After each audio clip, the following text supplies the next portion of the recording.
up in the Dixie garage. On this one, gonna get this chopper all painted up and just kind of restoring it. You know, it looks like maybe 20 years ago somebody built this bike to be really, really nice, and then it just went downhill from there, and it's just ratted out. I mean, bad. So we've replaced everything that, like the front fender's the same, but the tank and the rear fender have been changed out. The seat's been changed out. Gonna do some different bars, all that stuff.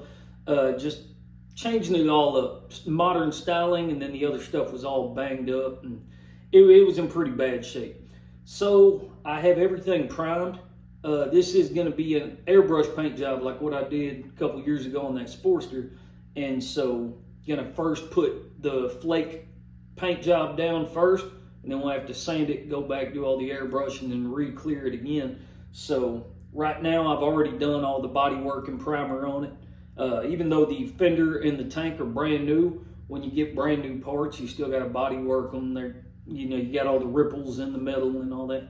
And I maybe should have showed that, but I didn't know. You know, this is a detailed paint job, so I didn't really want to get too into body work. But anyways, that's enough of that. Let's get started.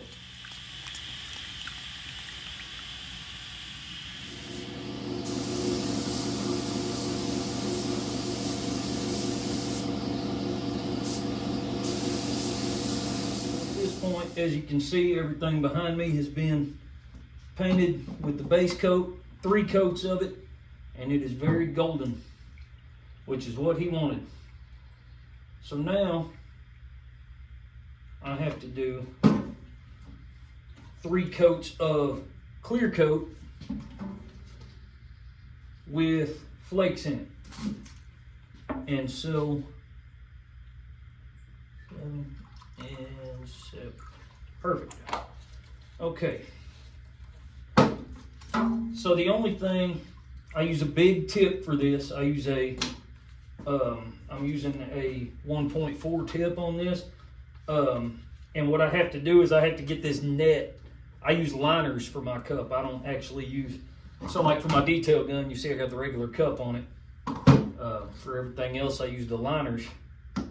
And so what I have to do is get this out of there so the flakes can pass through.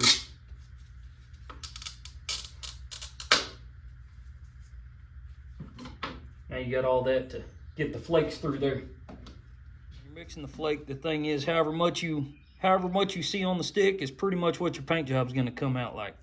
Now we're going for full coverage. We want gold. Want some Liberace looking stuff. So that's not enough flake. And even that might not be enough flake. That's pretty close. Got to get all them clumps out though. Don't let anything clump out. I gotta make sure I stir it and stir it and stir it and stir it. That's pretty close. Maybe. The most important thing I have learned about doing flakes is shake the gun a lot. Constantly be shaking the gun, because they will try and clump up. They'll try and settle at the bottom. So you're constantly, as you spray and then you shake. Spray and shake, because it's going to be constantly trying to sink down. That's just a little thing I learned the hard way.